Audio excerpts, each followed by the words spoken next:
आप देखिए, जैसे ही राज परिवार की हत्या होती है, उसी के कुछ समय के बाद नेपाल को हिंदू राज से हटा दिया जाता है। आपको क्या लगता है, इन दोनों चीज़ों में कुछ डबल क्रॉस नहीं लग रहा आपको? क्या लगता है आपको, क्या बताना चाहेंगे आप? राज परिवार की हत्या और हिंदू राष्ट्र की समाप्ति के बीच संबंध। एक, सत्ता के संरक्षक का अंत, the end of the protector. राजा ही नींव थे। शाह वंशीय राजा, विशेषकर राजा बीरेंद्र, नेपाल के संवैधानिक हिंदू राष्ट्र के न केवल मुखिया थे, बल्कि वे इसकी अटूट पहचान के संरक्षक भी थे।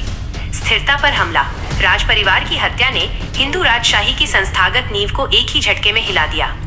जिसने भी ये साजिश रची वो जानता था कि जब तक राज परिवार रहेगा तब तक हिंदू राष्ट्र का दर्जा हटाना संभव नहीं होगा।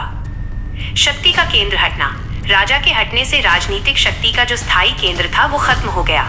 इसके बाद आए राजा ज्ञानेंद्र को न तो जनता का वैसा समर्थन मिला और न ही वे राजनीतिक संकटों का सामना कर पाए।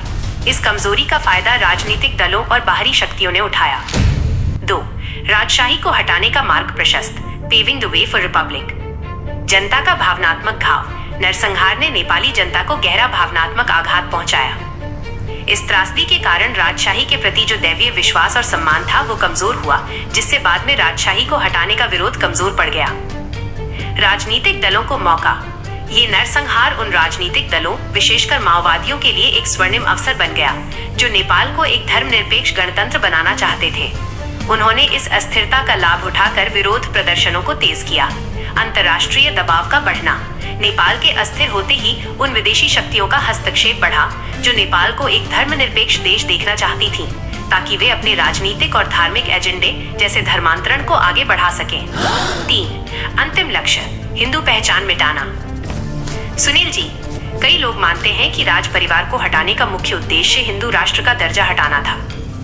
नेपाल को वैश्विक हिंदू मानचित्र से हटाने के लिए सबसे पहले सर्वोच्च हिंदू संरक्षक राजा को हटाना जरूरी था। ये एक सुनियोजित साजिश थी, जहां पहले उस संस्था को निशाना बनाया गया जो हिंदू पहचान की गार्डियन थी, और उसके बाद संवैधानिक पहचान हिंदू राष्ट्र का दर्जा को हटा दिया गया। निष्कर्ष।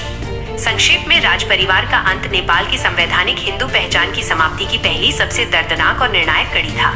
ये दोनों घटनाएं गहरे तौर पर जुड़ी हुई हैं और दोनों ने मिलकर नेपाल को अस्थिरता और पहचान के संकट में धकेल दिया है।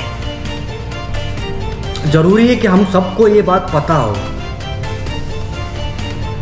आज के बहुत सारे यूथ को ये सब चीज़ें पता नहीं है। वो अपने लाइफ में हर दूसरे चीज़ों में जुटा हुआ है, दूसरे लगा हुआ है। पर ज़रूरी है कि हमें हमारे ऐतिहासिक चीज़ें हमें पता हो। नेपाल में, हमारे देश में क्या चल रहा है, पॉलिटिक्स के बारे में भी हमें थोड़ा पता हो। बहुत ही ज़रूरी है आज की चीज़। ठीक है खुशबू जी, बहुत ही बहुत धन्यवाद आपका हमारे चैनल में आने के लिए। और मेरा तीसरा सवाल ये है